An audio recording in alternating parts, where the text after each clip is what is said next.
everyone, Lauren Culp here, publisher and CEO at CUInsight.com, and I am back again with a 3 questions video interview for you. And today we have a really special guest with us. I'm super excited about this conversation. Joining me is Alan Bergstrom, the VP of Marketing and Business Development at Aux.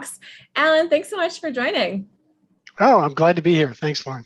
Awesome. Well, let's just dive right in. It's going to be a great conversation. I'm curious from your perspective, what really prompted you to become active in the credit union industry? That's a great question. So my first encounter really with a credit union was in college. So I think I was drawn in by it was probably the higher interest rate on savings and fewer fees than banks had. But since then, I've always been a fan of credit unions wherever I've been, wherever I've gone. And I think now what really draws me to credit unions is the cause and the mission aspect and focus that credit unions have. And probably the not-for-profit element as well. It's present. I just get so angry at banks, right? The alternative, the greed and the profit motivation that banks have to take advantage really of their customers. And I really love the credit union industry. I couldn't imagine a scenario where I would work for a bank or anywhere else for that matter. But it does pain me a bit that credit unions continue to remain for many people either a mystery or misunderstood. We know that once people join a credit union, they typically will stay there. It's rare that they'll go back to do business with a bank. And I think part of that problem is getting the message out, right, about credit unions, getting people's attention and correcting those misconceptions or myths that people have about credit unions. You hear the typical things, you have to work for a specific company to join a credit union. They're affiliated with unions. We continue to hear that all the time, right? Or they're old school, right? They don't have the same technology that banks have. And, the truth is our story and the advantage that we provide to consumers is in fact a bit complicated, right? It's not something that you can quickly or easily put on a billboard and have somebody get the gist of it, as they're driving by 65 miles an hour. And as a former CMO at several credit unions, I always like to try to cut through the clutter and present a message that gets people to stop and think, right? Give people a reason to stop by a branch or to go online and learn a little bit more. It's those teasers that spark somebody's interest that I think really is important, rather than trying to tell the whole story in one bite. It's not easy, right? So it's really that opportunity to engage people and to be able to tell the story. And once they hear the story, the light bulb goes off. It's like, oh my gosh, why have I been doing business with a bank for all this time, really? And I think the best way to do that is to act counter to how banks act, right? Send a message that's counter to the message that banks send out. We've fallen into this trap, I think, of really thinking that we have to promote ourselves and advertise as if we're a bank. And I understand, there was a time when we felt we really had to do that to compete with banks, but it really makes us look more like a bank and feel more like a bank. So you get to the point where, if it looks like a duck, it walks like a duck, and it sounds like a duck, it must be a duck, right? I think we can do a better job than that. And we have to, I think, really work at doing a better job going forward. Absolutely. Well, I know my first job in college was working at a credit union, but before that, I had no idea what they were. And I've heard that from so many people over the years. Oh, that's what a credit union does. Right. You're absolutely right. Well, and that kind of ties into the next question that we've got for you here, which is, what do you really see as the biggest challenges or maybe opportunities that lie ahead for the credit union movement? And maybe this, being able to tell our story is a big part of that. Yeah, I think it is. I'll start with, I guess it's a challenge, but it's really more of an opportunity. So the first one really is the impact that COVID has had on our industry. It's done a couple of things. The first one is pretty obvious, and that's accelerated the shift to mobile and online banking, right? Branches were closed, people couldn't go into a branch.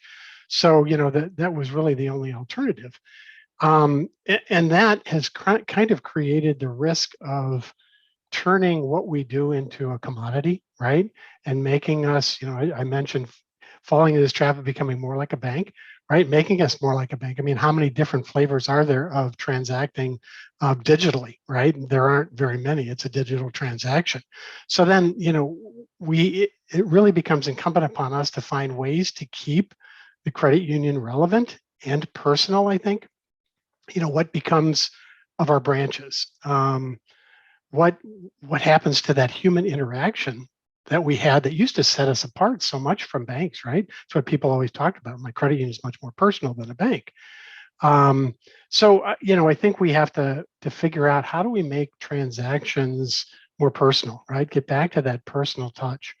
I think the other impact that COVID has had, and we're feeling it today, and it's real, is the Great Resignation. There's talk about the Great Resignation. It's happening. At Ox, we've had so many credit unions that have contacted us for help because they've lost staff members, whether it's in the accounting department or compliance, two areas that we provide support in. People are giving notices and they're leaving in droves. I mean, every day we get literally calls from credit unions saying, hey, just lost another person, or, two of my accountants gave a 2-week notice, can you guys help us out? And I think there is a silver lining to all of this.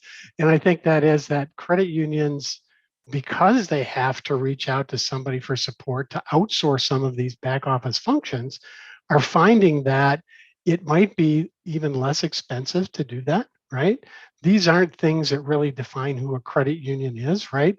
But they're the things that credit unions have to do day in and day out to remain a viable business, right? But, making loans and that personal, touch and interaction with our members is what sets credit unions apart. It's not somebody doing something in the accounting department or somebody doing something in compliance, right?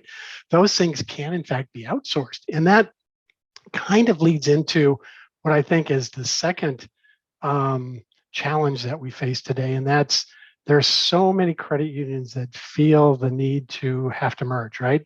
To throw in the towel. To kind of give up. And I think, by outsourcing, by looking at things in a different way, mergers aren't the only, way out of this difficult situation that a lot of credit unions find themselves in. Granted, some mergers make a lot of sense, right?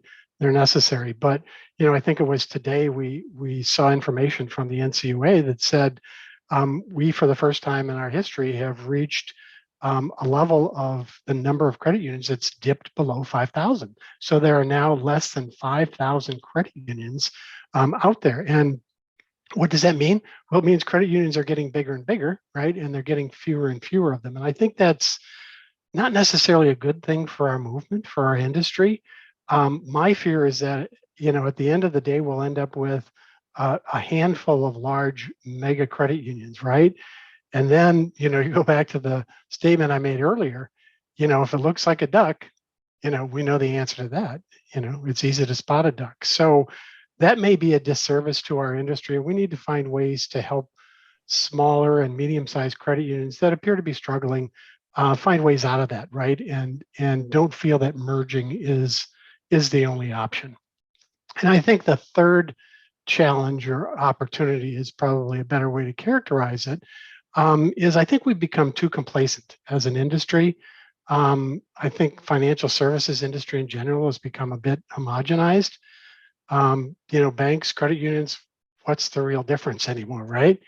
What do we do to set ourselves apart from banks? What are we afraid of doing that's different again? I mean, if you go back to how credit unions and when credit unions were founded, right? It was based on a real radical idea, right? So unbank-like, right? As banks kind of, in the Great Depression, the collapse of the banking industry and the banking system, a lot of hardworking Americans lost everything they had, right? And so out of that, the phoenix that grew out of that was this movement and this institution called a credit union, right? something pretty radical. Imagine allowing people to take control of their own finances and their own future, right, through the formation of cooperatives. I mean, that was a radical idea. And I think we've lost that radical nature of who we are and what we do and why we do it. And we need to get back to thinking, a little bit differently than we've kind of grown complacent in thinking.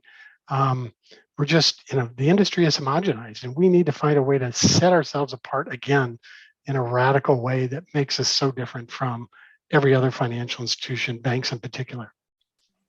Well, a lot of challenge, but as you said, sort of at the beginning of that part, there's also a lot of opportunity for credit unions. And, it's a really important time as we're sort of thinking about shifting and we're seeing consumer preferences and expectations changing. So there's a lot of opportunity. I know that there are a lot of younger people who are just starting out in credit unions. They're maybe new to the industry.